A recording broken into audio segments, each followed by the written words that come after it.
Good morning, everybody. I'm Mark Spiegler, Global Director of Art Basel, and I'm here to introduce the first of 25 conversations we will have on this stage this week. It's a pleasure and a privilege to have with me Michael Rakowitz and Chus Martinez. Michael is a singular artist, and he does a very difficult thing. It's interesting, I was walking around Unlimited here yesterday with Art Basel, who is a politician. In fact, at the moment, he's the president of Switzerland. And he was really taken with Michael's piece here. And I said, you know, it's hard to do political artwork because so often political artwork is not good artwork. And what Michael does, I think, so often and in so many different ways is to take politics and imbue it and address it with a sort of lyricism, I would say. And to come sort of sideways from things, and yet in the end, you walk away being profoundly touched by the work that he's done. He has done an endless number of projects. One of the ones that really struck me was the one he did for dOCUMENTA 6 years ago. At the moment, he has the fourth plinth, which is up through 2020. And he has a major show coming up at the Castello di Rivoli next year. Chus Martinez almost needs no introduction, a curator who's worked at many great institutions and currently leads the fantastic art school that we have here. They've worked together in many ways. So I'll get off stage and let them speak because this is what you came for. I will say this, we have, as I said, 25 panels this week. I don't expect you to show up for all of them, but the great thing is that they're all going to be online. So, you know, in the fallow moments and the quiet moments of the summer months, whatever you didn't watch, or if you want to watch this panel again, it's there for you.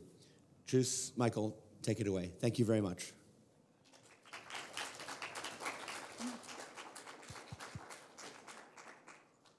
So, can you hear me? Yes. I'm always insecure about this technology thing. First of all, thank you for coming, 10 o'clock. This is really amazing to listen to us. So I'm going to start by the most obvious question. Is your art political? Oh, wow. You know, that's a really, that's a question I think about a lot, and it, I often, you know, try to invoke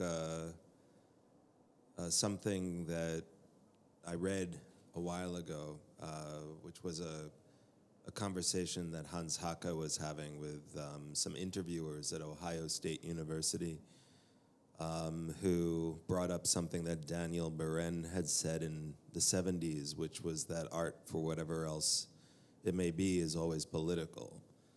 And Hans Haacke wanted to update that and say, art, for whatever else it may be, is always also political. So I don't set out in my work to do anything that is just directly political or only political, you know, but the images and experiences that I draw from in the world are often things that are framed by the political. It happens in the world, and the world ends up being a kind of political space constantly. But if I think about, you know, some of the projects that I've done that meditate on the fate of artworks in the midst of war or siege, you know, these are not necessarily actors in the crisis, you know, that necessarily wanted to become part of it, but they end up being in one way or another implicated. But, you know, I think that I'm not drawn to politics necessarily, but the things that I am drawn to are often the things that, you know, to me become visible, but they're invisible to a lot of people, and I try to kind of do something with that.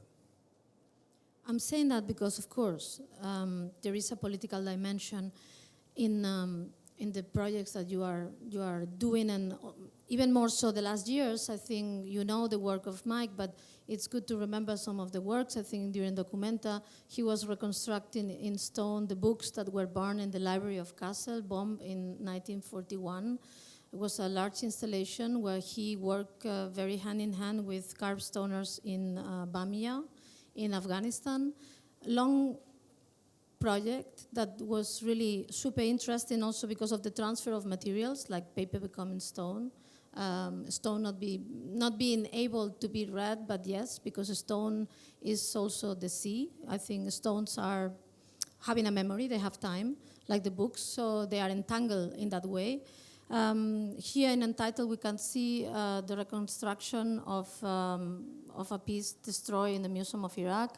Now we have this Lamasso piece in London. Perhaps you can say a little bit about all these pieces, but it's true. I think you are talking and working and analyzing the structure of public space, how public space is different, but also how public space is entangled not only with the possibilities of action, but also the disabilities of destruction and what destruction does, and also how destruction affects memory. So polemically speaking, one can say that your work is political, but it's also moving it from ideology in a sense that is discovering a dimension of memory in nature. So all the materials do have memory.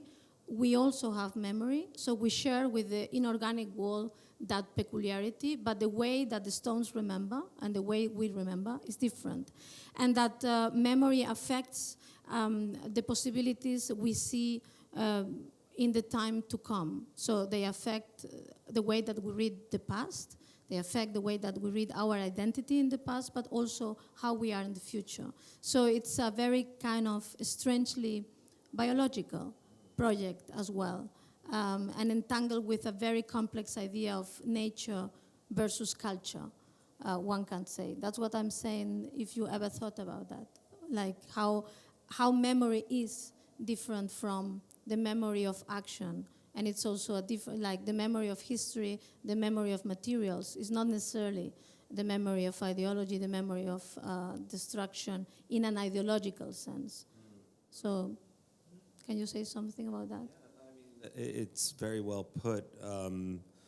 In terms of the way that memory happens in a material, it was one of the things I came face to face with in Bamiyan, actually, and I actually, the person who we worked with, the artistic director of Documenta 13, Carolyn Krista Bakarjiev, who I worked with quite a lot, was recently in Chicago talking to Giuseppe Pannone and talking about stone and the way that stone, like marble, is made, and it's like an amalgamation of shells and things that have come up over time, and it's like as it forms, it becomes this long body.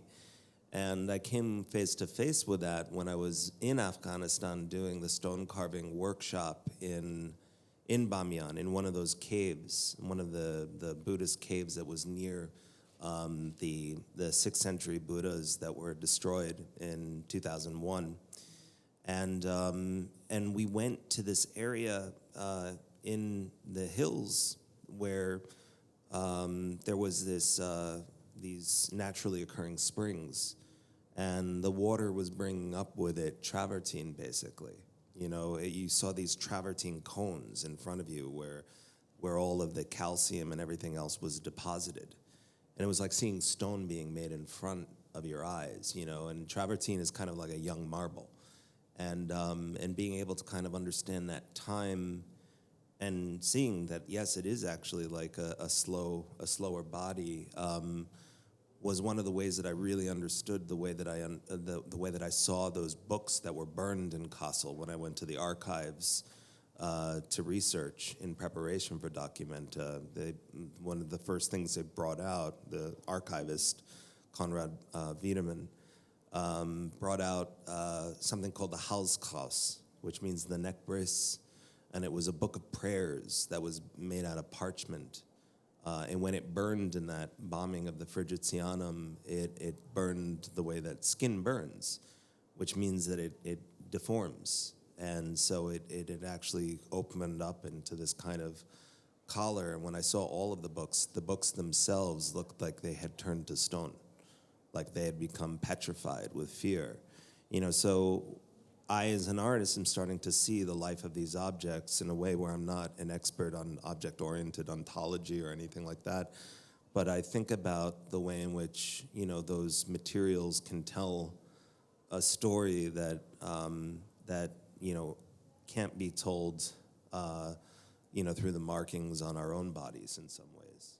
But the piece in Kassel was transferring this, paper into stone, memory into stone, narrative into stone, destruction into stone. So, and stone being still a material that preserves and carries, and it's linked to the monumental, to the public space in a big historical manner. But the materials that you are choosing, both for Lamaso and for the piece that we see in Untitled, are of complete different nature. I think all these packages of Maggi and different, consumer goods that are used in daily life in Iraq. And I would like you to tell us why this, what this choice of materials, which is very particular. Well, it has a lot to do with my own time as an artist. I mean, that's a project that I began in 2006, and the project for Kassel was in 2012, and the two of them have different stories, but a similar ethos. One of the things that I sometimes mention when I talk about the project in Kassel, with reconstructing the books out of travertine that's harvested from the same hills where the Bamiyan Buddhas stood, was that it made sense, for me to kind of think about the transmogrification of material of a book becoming petrified, becoming stone, but also about the material from one cultural disaster suturing another and building a kind of precarious bridge, but one that makes sense over time. And when it comes to the projects that are dealing with the reconstruction of the Iraqi artifacts, so much of that work was happening at a time when I was also running a store in New York for another project called Return, where I reopened my Iraqi grandfather's import-export company that he ran in Baghdad and then reopened in New York when he fled Iraq in 1946. And the prime purpose of that was to import Iraqi dates to the U.S. for the first time in over 40 years. And Iraq, dates are to Iraq what the cigar is to Cuba, and it's considered the best in the world. And the decimation of the Iraqi date palms alongside the people through the successive wars was something that I saw as a kind of a parallel.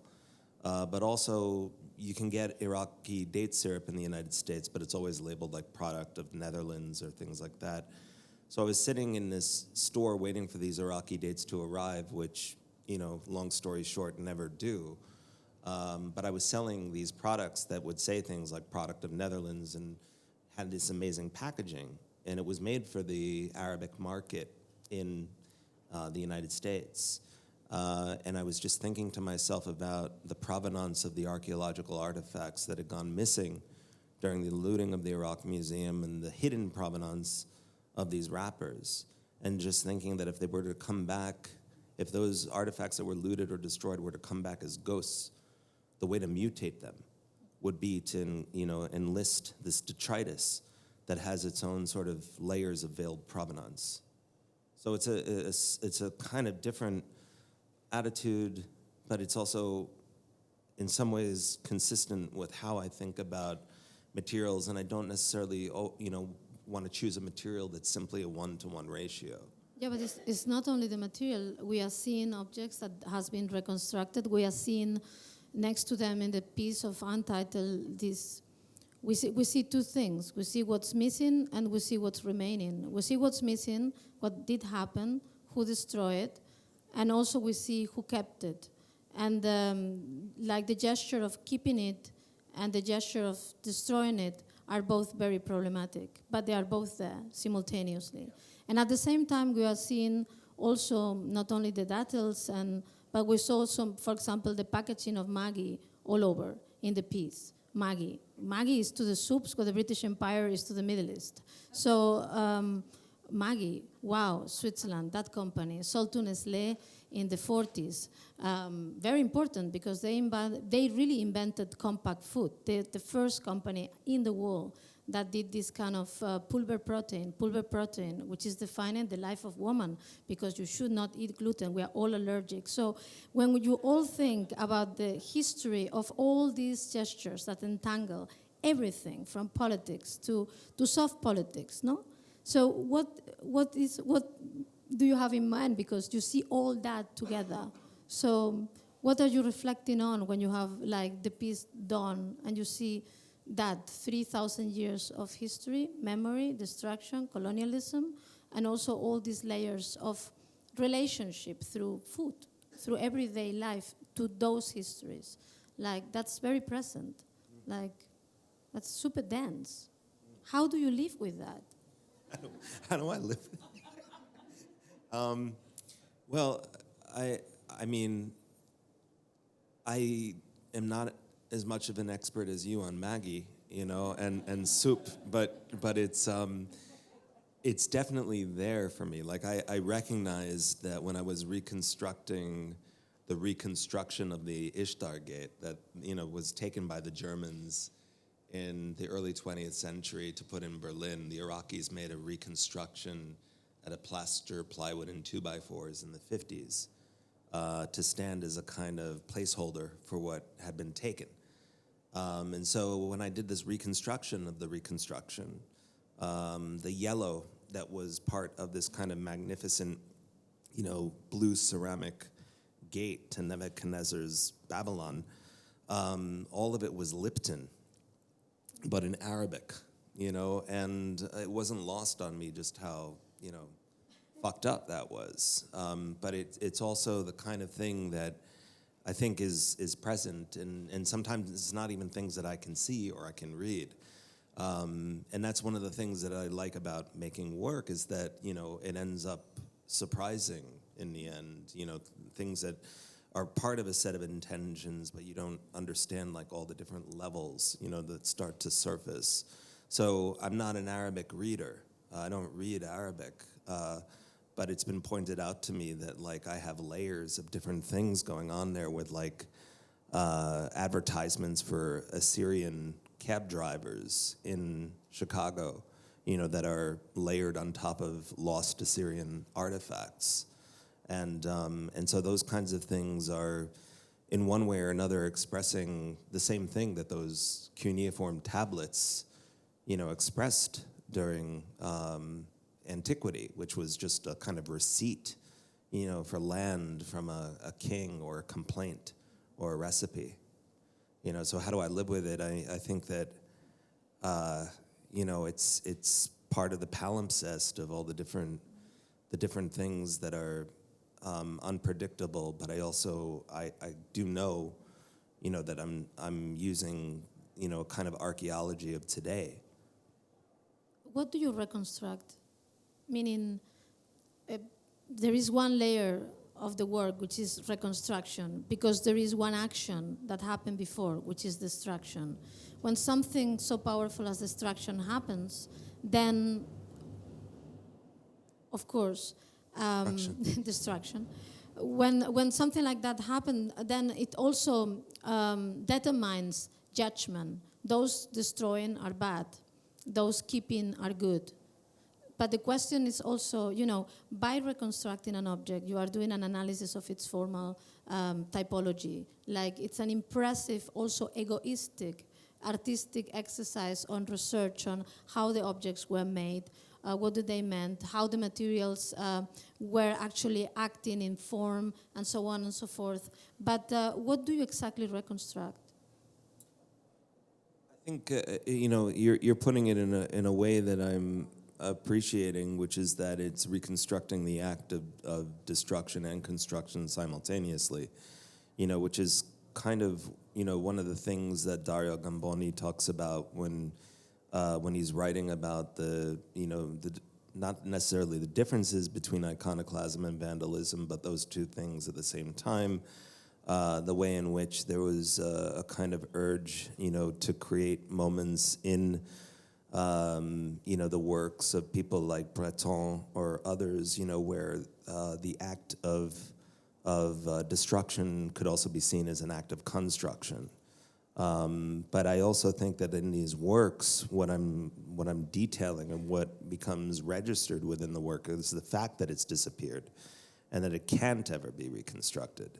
You know, that it is using vulnerable materials, that it's using a kind of urgency. It's not 3D printing on limestone, you know, and attempting to, you know, to make that connection that those who are preserving are good, those who are destroying are bad. And could that be offensive to historical memory if you would be, you know, from that country? I'm just talking in polemical terms, but you are reconstructing the objects in ways that perhaps those that remember those objects would not see as a legitimate way of seeing them again. Is that there or not? Like, you know, because if you have something which is so important for a certain culture and is reconstructed in the packaging of the daily goods, the transfer of information and importance is a complete different than the original materials. Is there an aspect of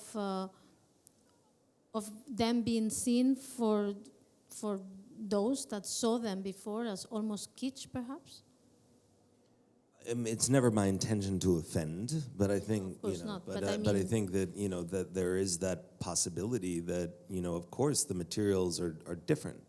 They're totally different, and I'm very aware of, you know, the kind of readily accessible material, you know, that's being used. But it's something that's a through line throughout my work. I mean, the material culture of a lot of the works that I do are meant to convey a certain urgency, a quickness, and a kind of feasibility that's dispersed, you know, across skill sets. It's not hard to do.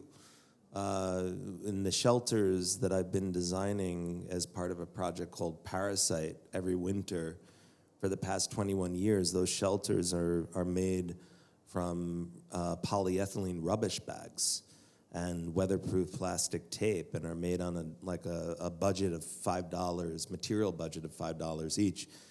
And the reason is to kind of have those materials actually speak, you know, to the feasibility and the urgency and the fact that it is not a permanent solution. So, you know, I don't look at these as permanent reconstructions. They become like a kind of effigy. They become a surrogate. They become a kind of apparition, you know. But I also think that making them out of these, you know, traces of cultural visibility that we have throughout the U.S. is a way of actually, you know, simultaneously speaking to the imperfectness of any kind of offering of this kind, you know. But also there's something that's also very, you know, for me, you know, the colors and the vibrant, you know, design of a lot of those date syrup labels that are a part of the Lamassu. That's the reason I made it out of that also, is because, you know, I think that those labels are kind of stunning, you know. And the project that we see here in Untitled is a very large project. I think, if I don't remember it badly, you wanted to reconstruct around 7,000 objects, like that have been destroyed in the museum in Iraq. And what's the home? If you manage to go on for years and years and years, in your mind, what's the home of these reconstructed objects? They belong all together. They can be scattered.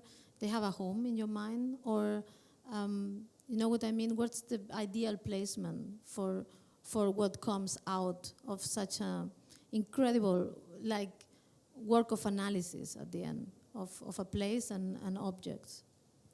Hey, that's a great question. I think I'm still finding home where that's concerned. You know, like it's a work that I think is based on dispersal. You know, the fact that I started this project in the first place came out of an understanding that it was the existence of an antiquities market that allowed for the Iraq Museum to be looted in the first place.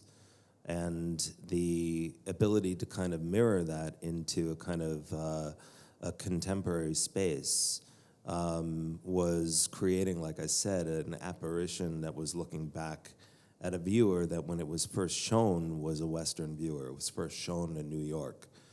To be able to kind of think about these works as works that do actually exist scattered. I mean, a good portion of room N that's in Unlimited is actually absent. Those panels didn't have to be reconstructed in some cases because they were already taken in the beginning part of the 20th century by Western museums. And to be able to talk about all those things together, about the different layers of damage that occurs to some of these objects, of seeing that I'm reconstructing a fragment of a foot, but the rest of the body isn't there because it disappeared, centuries ago, where the image was already, somebody was already trying to render that image impotent, or less potent, was something that could become captured in the work. In terms of where it goes and where it belongs, I leave that open. I think that, so much of Iraq, exists outside of Iraq now. So this question of where something belongs, can be a very tricky one, because where do we belong? I mean, But you do them for you? When you do them, when you are doing that in your studio, it's like, are you doing your own Iraq? Is it for you? I'll have to ask my analyst. But there is an impetus there that I think is very, very personal. I do think that, like, so much of what my work has been, since I'm young, has been about, trying to, to keep certain things, certain memories that were transmitted to me about a place called Baghdad, that I've never been to, from being completely taken over by something that's mediated and vulgarized. So there's a part of this that I think, when the Iraq Museum was looted, it was something that so many of us, experienced together. And it became the first moment of pathos in the war, where it didn't matter which side you were on. This was like a shared catastrophe. And I think that those moments actually have possibility. And that's kind of the place where I wanted to make work, was something that wasn't clear, But to answer your question, it is a project that happens naturally in the studio. It's a lived practice for me. It's a lifetime commitment. So many of my projects are already ongoing, but the sheer magnitude of what went missing in the aftermath of the Iraq War, or in the aftermath of the looting, which was 7,000 to 8,000 objects that went missing from the museum alone, is already a lifetime project. But now, the way that the Iraq War has continued for the Iraqis, since, it ended for the Americans in 2011, it's included the Mosul Museum, it's included archaeological sites in Nimrud and Nineveh, and so it's a project that will clearly outlive me, and I think that that's part of the project. Yeah, I think I'm going to be polemic here, because I think that, we leave it as a shared catastrophe, and I think it is one, and there is no, I don't think that many people would claim the contrary. But if we would claim the contrary, it's also an important thing to claim. Imagine that the destruction of Disneyland, that we would experience it like the whole destruction of all this reconstruction of a fantasy world, of this kind of fantasy architecture, the idea of fun and how fun has been produced in the 20th century, and the idea of childhood and so on. So how much of this history we appropriate through just fantasy too, the fantasy of archaeology, the Western fantasies of civilization, and that we are mourning for ourselves. I think independent of the relationship that the people living in Iraq has with its own tradition and objects and history, that we also artificially built, our little Italy's of archaeology and ancient times and Babylonian paradises and so on, that are totally connected with many other ways of appropriating fantasies in our culture. So how much of it is also there? I think it's always there. I think that, and it's something that I try to be clear with myself, because it's the only way it has been able to exist for me in the world. Is there's a certain amount of fantasy that one experiences when you grow up in a house where people are talking about a place that they left and you're left with, these stories and these images. And one of the stories that I always loved was the one that my grandmother used to tell about the singing towers that told time. And I was a kid that grew up with problems with math and problems with reading a clock. And so the idea that a tower would sing the time to you sounded pretty amazing. And my grandmother would talk about how after she would hear the tower sing the time the third time, she knew she had to get to the market because it was getting late in the day, And that, what I found out later was that she was talking about the minarets. And as an Iraqi Jew, that the minarets actually had, it wasn't a religious sound, it was a secular sound for her, and it changed the public space in that sense. And so, growing up with that is that's a fantasy in a way that became, foundational for me. Yeah, the other day when I was in Unlimited, I was completely transformed by the piece because I saw your work many times, but then all of a sudden I was thinking in my strange mind of an incredible, exhibition only dedicated to the many acts of reconstruction. How reconstruction is a reclaiming act that reclaims so many things, and some of what reclaims is also very problematic, and how to put all these problematics together is fundamental now. So I was there looking at your images, looking at the pieces, and I was thinking at the same time of, for example, the Catalan problem, or all the nationalisms, all the compressions that we are living, that they're there in Europe. I think they're coming back. And then I was thinking about something completely ridiculous that has and has not to do with your work, which is Franco having an obsession of reconstructing a Spanish village in Barcelona. So he did a Spanish village that you could visit, every one of us did visit, and in this village was a prototypical house of every village of Spain. So small Spain inside Catalonia. So like kind of implanting an organ that would somehow neutralize that will of a body to have only teeth. And then you put some kind of a leg, but it's the leg of an elephant. And then you try to make something working out of it. And it works with identity, but it does not. So in the face of nationalism, the act of reconstruction is fundamental, no? Because if somebody would say that certain monuments of Barcelona would go away, I probably would say secretly, publicly, yes, let's take them away.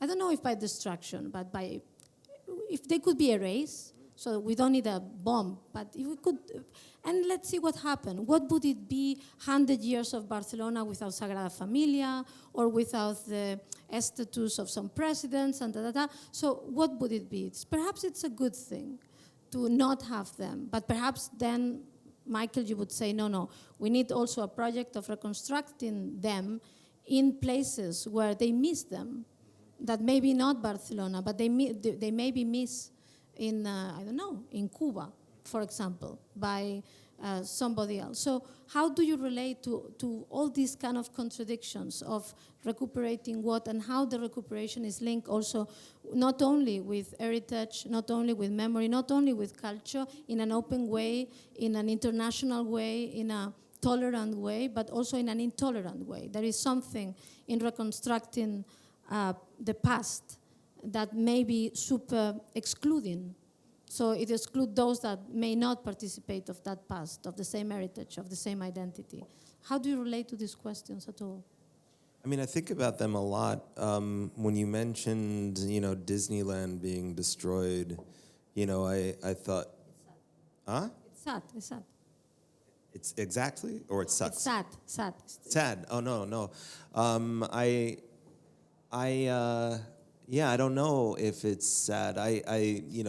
It's the kind of thing that I think, is part of that, the way that, again, Dario Gamboni talks about, the kind of avant-gardism of so much of the iconoclastic tradition, that there's a point at which, the Breton instruction to shoot randomly into a crowd as a kind of as a sort of speech act is like one that we we think about now in the United States as having, repercussions that are, just intolerable. But it's definitely something that when you apply it to like the exercise of Disneyland, makes sense. But one of the things with these Assyrian reliefs is, these kings were not necessarily nice people.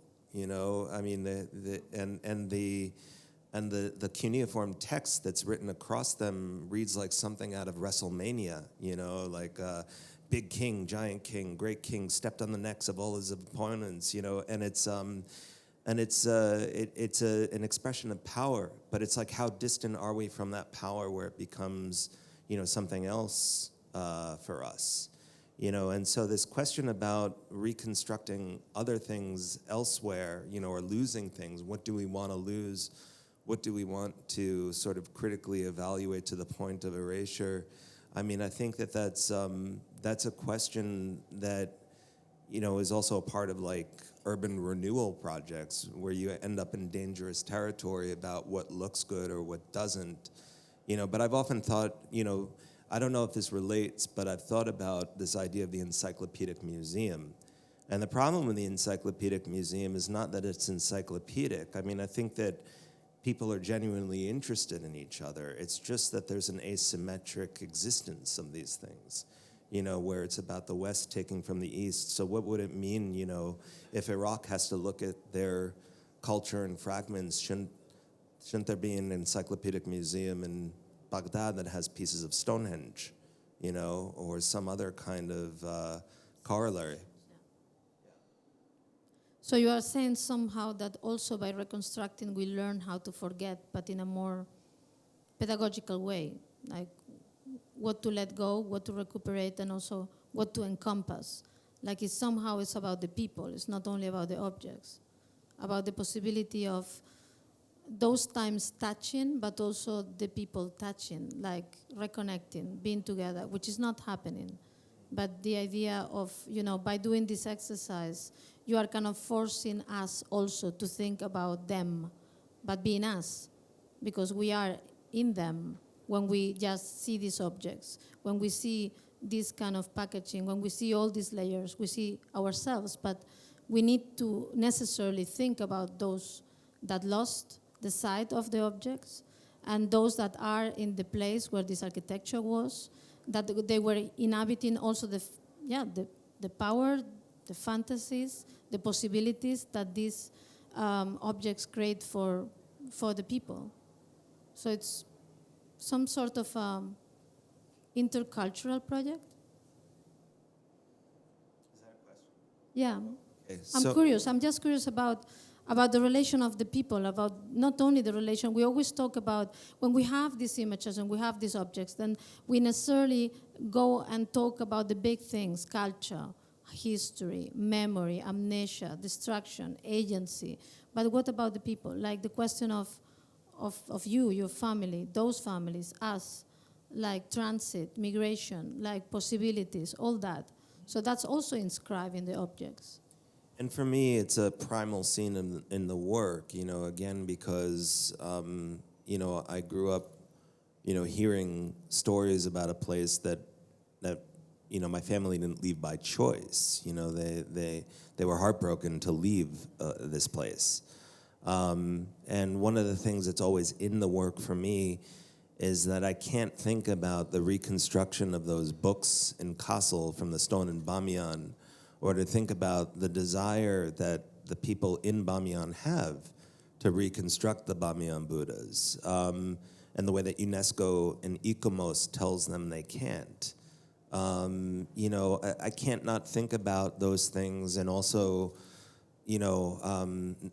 not think about, the fact that the Hazara people were massacred alongside those Bamiyan Buddhas. It wasn't just the Buddhas that were destroyed, it was the people. And when books burn, people burn. And when I think about the fate of the objects in Nineveh, in Nimrud, in 2015 in the north of Iraq, I know that the people of Mosul and, anybody who does not abide by, the politics and the visions of the caliphate are being, massacred, whether they're Yazidi, Assyrian, or whatever.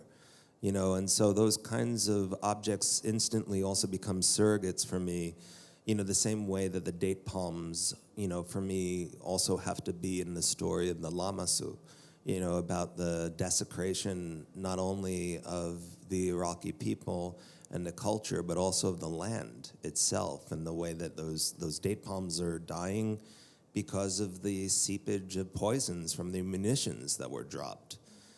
So those kinds of things for me are always in the work, and I try to make them present, and I hope they're present, through something that's labeled as date syrup, that may or may not have a date palm actually, on the label. But it's central to the work. It's fundamental for me, and I think about those things, and it has a lot to do with growing up with those stories about, the impossible situation that the Iraqi Jews were put in when nationalism, emerged in the Middle East in the 1940s. Michael, time to talk about the future. What are your next projects? My next projects. Well, I have a project coming up in Cleveland, and then there's a survey exhibition that is being curated by Carolyn Christobakarjiev that's opening at the Castello di Rivoli in February of 2019. And what is a survey exhibition? What are you actually planning to do? Like, what are you surveying? Which part of your work? The top and the bottom. Everything. So we need really to go to Italy because everything you did is going to be there? Not everything. I mean, I think it'll be 10 projects and a new one, and then it'll travel to Whitechapel in Can you London. tell us about the new one? I can't because I haven't thought of it yet. Oh, no, but you can think about it now live. Can you brainstorm about it? What are you thinking about? Come on. The byproducts of different foodstuffs, that become like Maggi and Marmite, which fed all of Europe after, World War I? So it's a performance as well. Right now. But what are you working on? I think you are continuing with that piece that is presented here, no? That's going on, I think. Well, that's an ongoing project that I mean. That's an entire palace that was destroyed in Nimrud in 2015. So this is room N. So that means that there's rooms A through N, and then it goes up to Z, and then it goes into double letters. So it was a massive complex. So the same way that there's this ongoing commitment to reconstruct, every single one of the artifacts looted from the Iraq Museum, the idea is that this is a project that would attempt to reconstruct that entire palace, but slowly over time. How is the method? I think apart from the work, that's an immense amount of analysis and of looking at books, looking at images and translating them. So how is your studio? I think that perhaps you can tell us, like, how is the actual work? How do you proceed?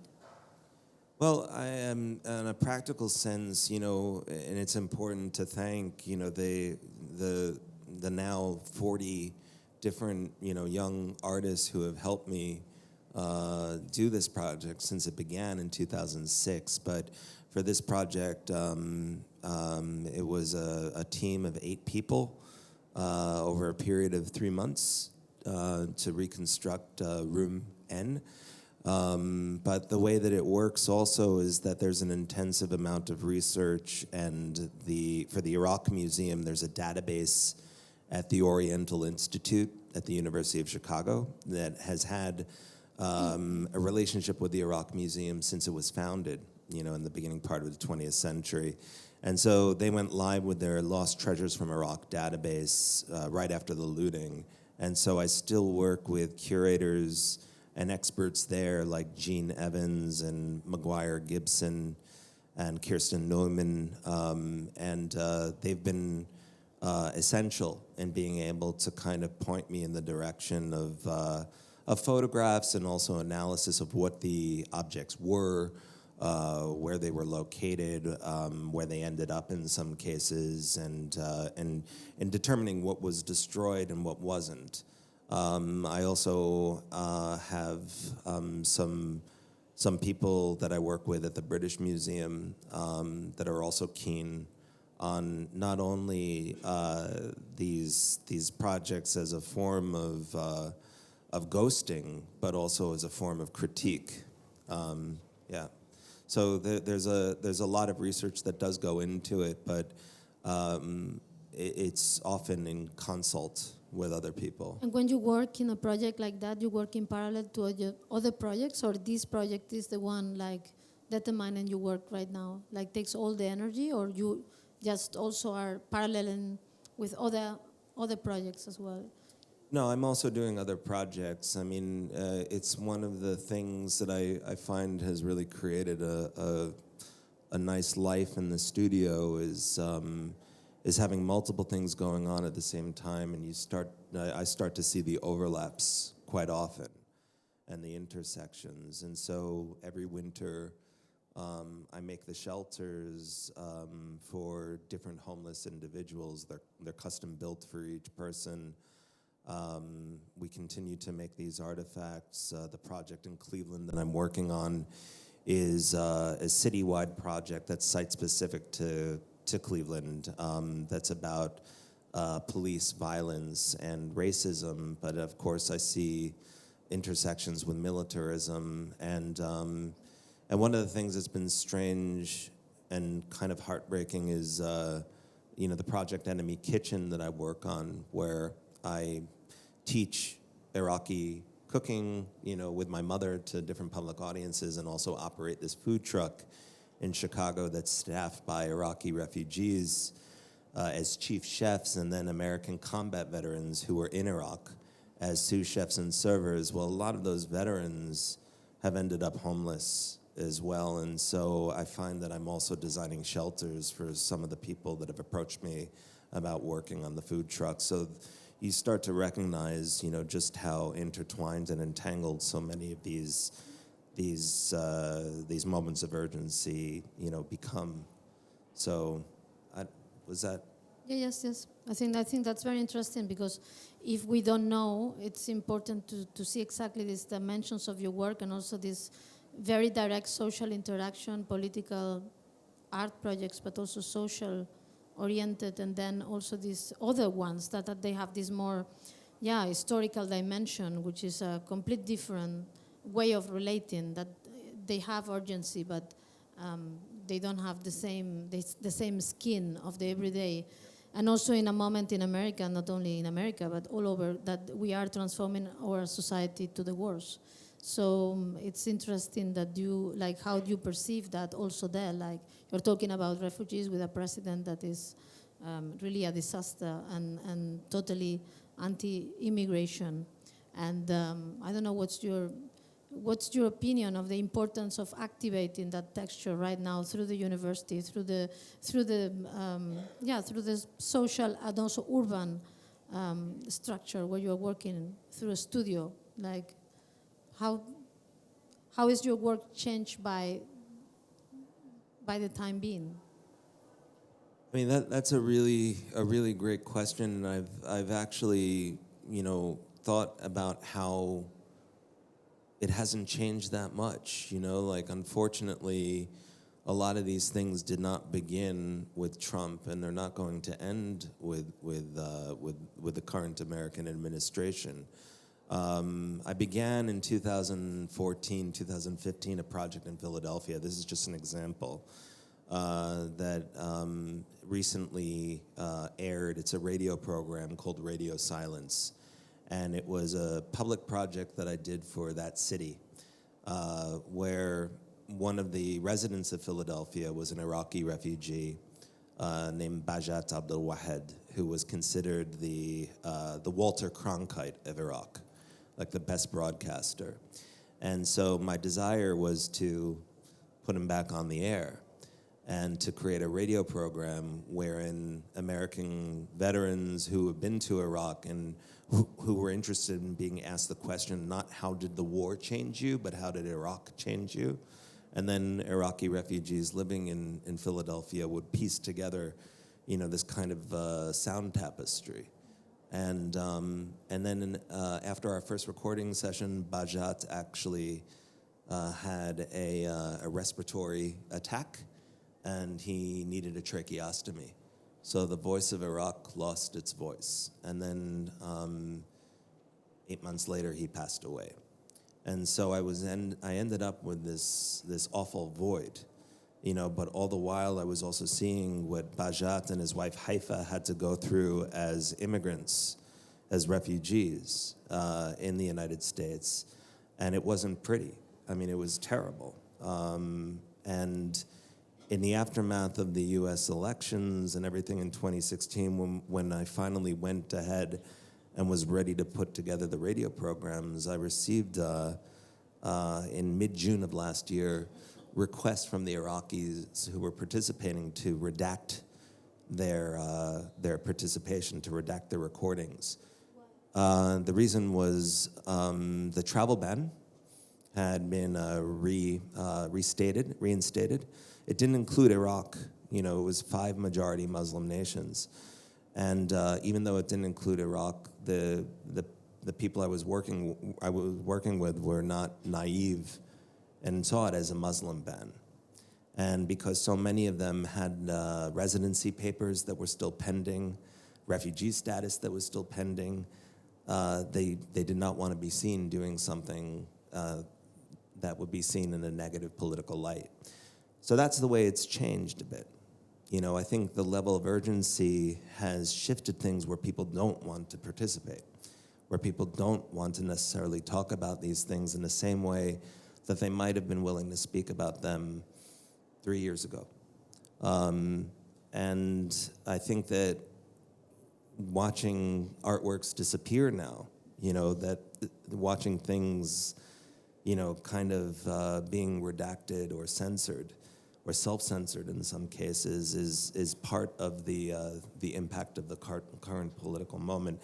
But to answer your question, I don't necessarily feel even more of an urgency now to do the kind of work that I'm doing, because I don't want to, reinforce. Well, it's not just about responding. I don't want to reinforce this delusion that everything was great before, because yeah.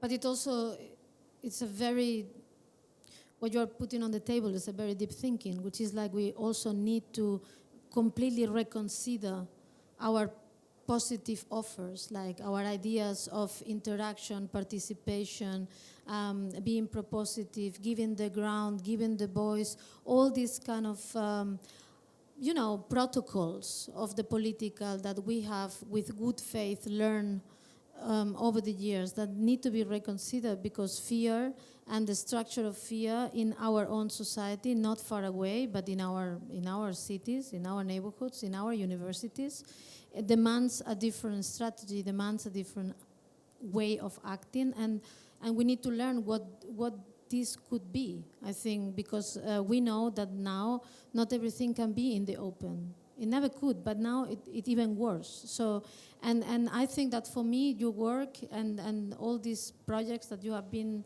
doing, they really trace that, the need of reconsidering what needs to be done, but also how to act around the political, in the political, but also beyond it, and try to. We need a different language, because we cannot talk in the language we were talking, and we really need different behavior. So it's a question of changing our behavior completely. And that's a transformation that is a very radical one, and it's a very difficult one. And I think that you have been in so many projects like addressing that, which is not only linked with memory, but is also linked with the future of our society, how to behave differently, and how this can help or not the behavior of others, the negative and the positive one. And I think you are also teaching. Perhaps you can say something about how all this goes into the teaching, or how is teaching important into your practice?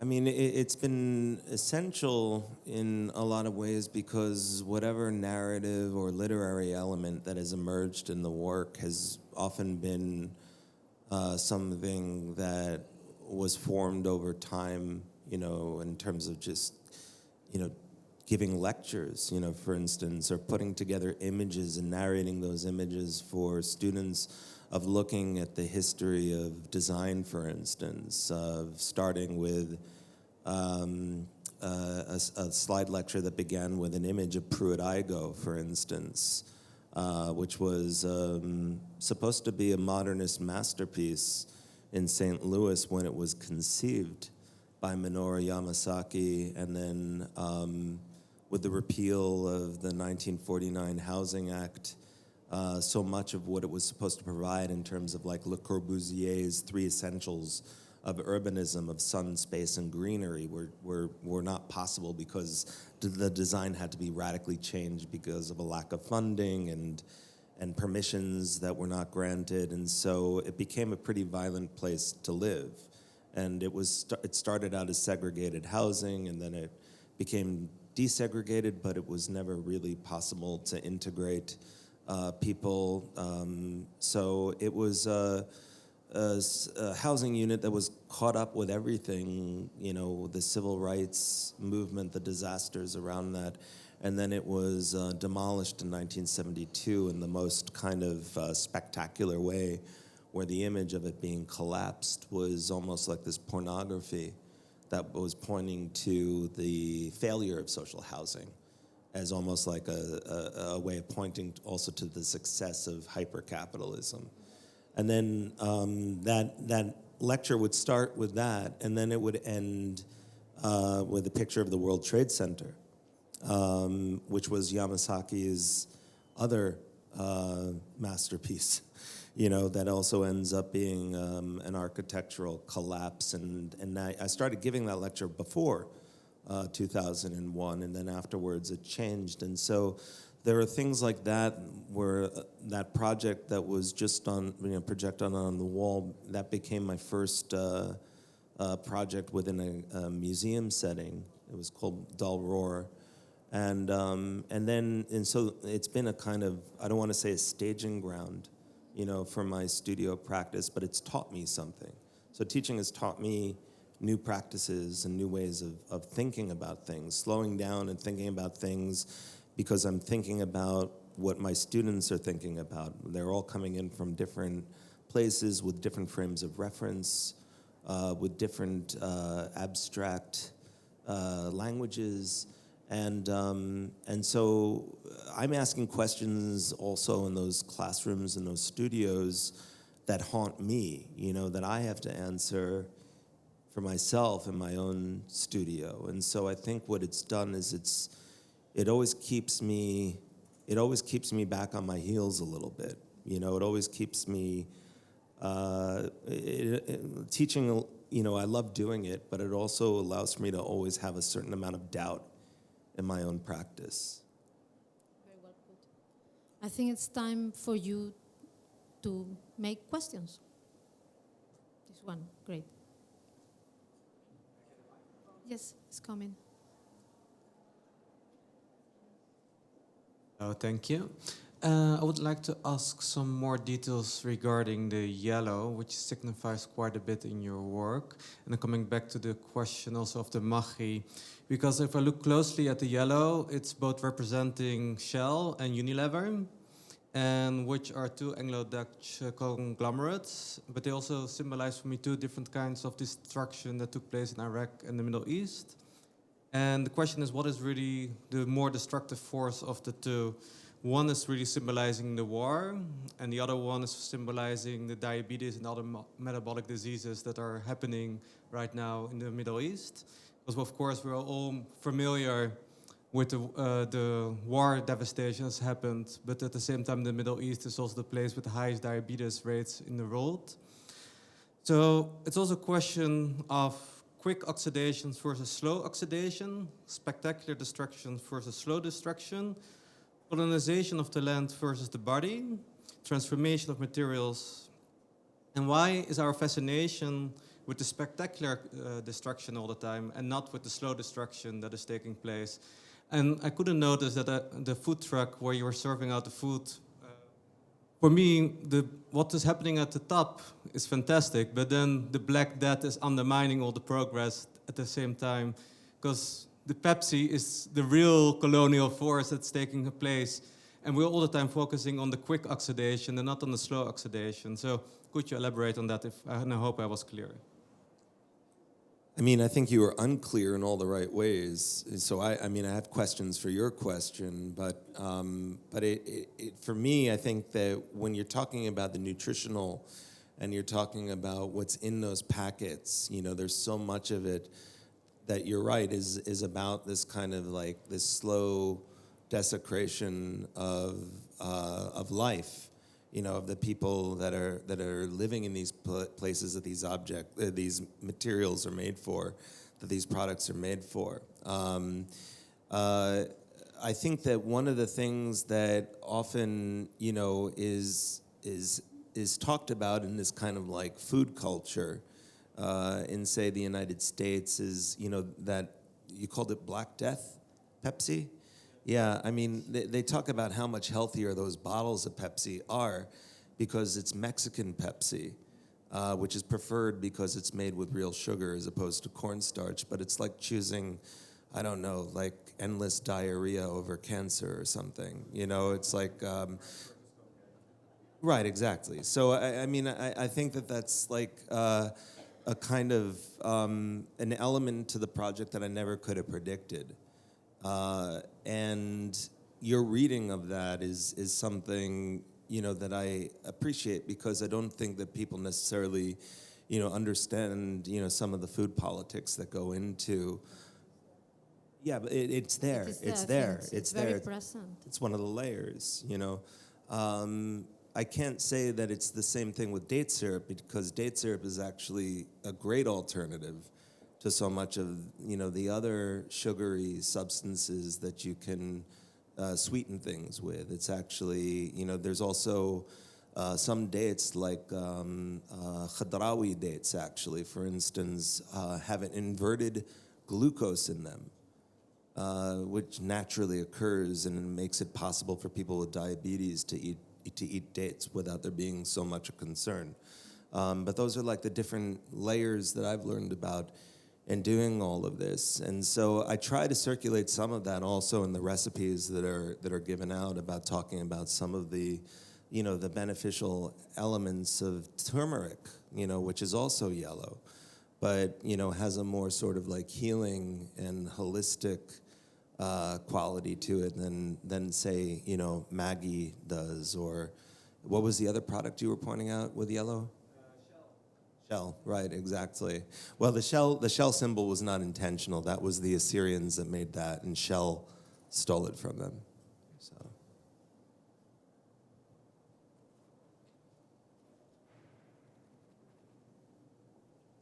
I will be interested to hear what is your point of view about the art markets. Art market or the yes. arms market? No, art market. Oh. Talk about both. I think they're the same. Yeah. I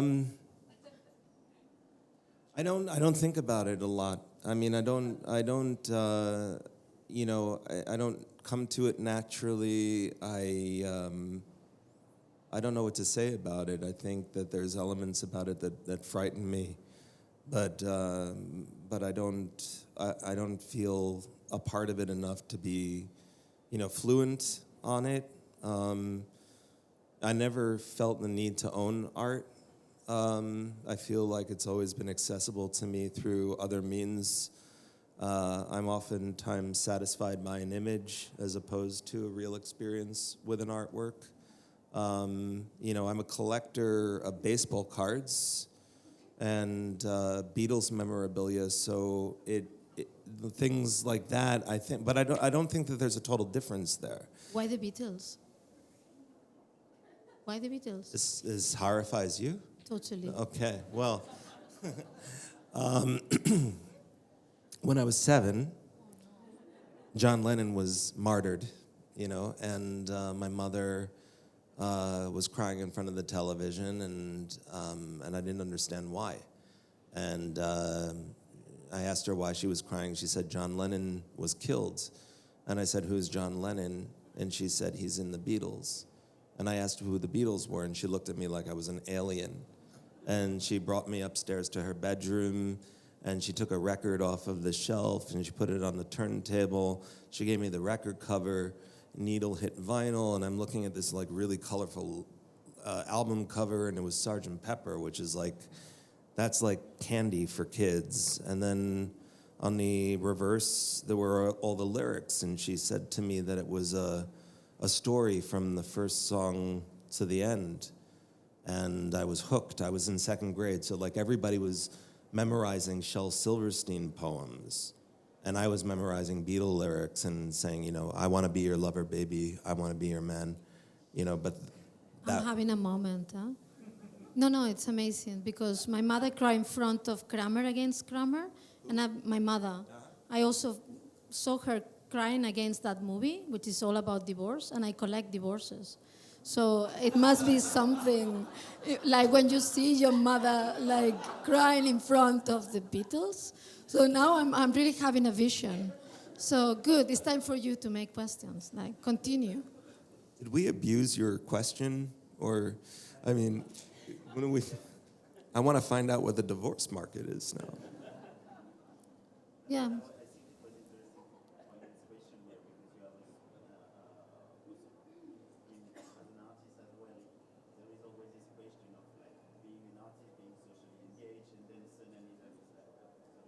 Being socially engaged and then having this art market, which is like something huge, and I think something that's taking more and more space in the art worlds. And I think more and more, for example, students come to the art world because they want to have the success, like they want to become like pop singer or something like that, and they want to have also a financial success. And I think in a previous generation, artists were more like concern about I don't know, maybe they were not so much ambitious, or they were like It means people like Richard Serra and so on. Not to be polemic, because I don't think that it changed by generation at all. Okay. It did? I think so, yeah. I don't think so.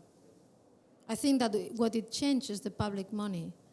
That changed a lot. I don't know if people change, but the way that we assign budgets to our public spaces, and his work is about it, this changed radically. And I think that this is also what is making people change, because the lack of possibilities and the lack of public support also affects mobility, people moving, going. So I think that this is, I'm not here to answer your question, but I do think that it's not people changing that much, but structures changing radically. I'm not sure about, I'm talking about Switzerland, and I don't think in Switzerland there is still a lot of public money, but I think the image of art changed a little bit. But maybe let's have some space for the other questions. To answer. Well, in the time that I thought about the art market was, for me, a site-specific moment. I don't come to working with galleries as the primary focus in my art practice. I was trained, really in graduate school in a public art program that was located within a department of architecture. And I was very interested in the way that art could invade the everyday environment and potentially create ruptures, which are not necessarily, the same when you enter into a gallery space. And when I was first approached to do a gallery show, I thought about the site specificity of the art market. Of course, when you do a project in a gallery, there is a certain kind of relationship that you begin with somebody that's about, the movement of the work and the sale of the work. And for me, thinking about the artifacts was the way in which it became the most site-specific for me. because, as I said before, it was the existence of an antiquities market that allowed for the museum to be looted in the first place in Iraq. So some people, those artifacts were their ticket out of the country, and that's an interesting nuance in that story. But I also knew that in 2006, when I was working with Lombard Fried Gallery in New York, I could walk through Chelsea in New York City and go to galleries and not know that we were living in a war culture.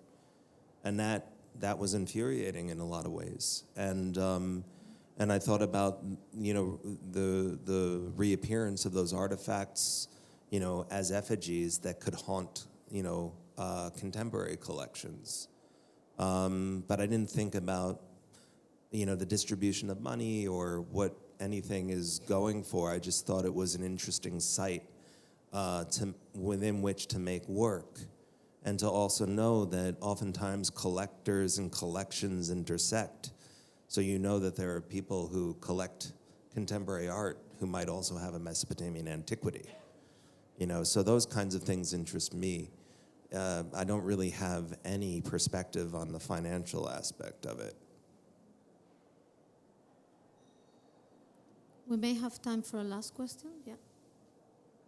Thanks so much for this great conversation. I've been following your work for a long time, Michael, and wanting to hear you speak, so it's really a treat. And I thought your questions also were really fascinating and dense and polemical. So I wondered if you could talk, Michael, a bit about the public debates around Civil War monuments in the U.S. in the last several years, which, these themes that came up in a lot of the conversation today around destruction and reconstruction and memory are so central to those debates and also to your work. So I'm curious about the extent to which you've either engaged with these kinds of debates yourself, or how you sort of read the relevance between those debates in your own work, just to hear more about that context from you. It's an interesting question for me to ponder, especially in the aftermath of doing a project like Spoils, a project that I did in 2011, where I worked with a restaurant and had a recipe that had Iraqi date syrup in it, served on Saddam Hussein's plates that I was actually able to buy on eBay. And I started to go onto eBay immediately after the looting of the Iraq Museum, because a lot of those artifacts actually started to end up not just in Christie's and Sotheby's, but also on eBay. And I became interested in what Iraq didn't want back, or what wasn't being policed or monitored. And so there's quite a lot of the contemporary and modern history of Iraq that is still being trafficked. And it points again to the colonialist view of the East by the West, that it's the antiquity that they care about, not the people or anything that's current. And one of the things that came out of that project was research that I continued from a long time ago into the statues of Saddam Hussein that were torn down with reckless abandon.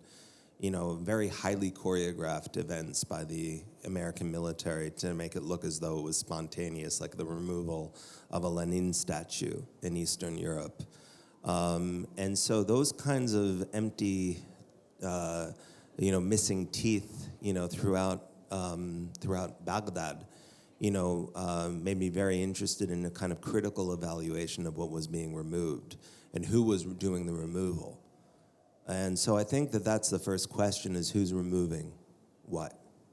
And so when I think about the South, I can think, the American South and the Civil War monuments, I can think, about it as being the necessary uncomfortable reminder that we are deeply racist in the United States, and it's seeped into the DNA to the point where we're actually having debates about this, about whether there's anything that was redeemable about these people, who were, who owned slaves and didn't have any problem with it.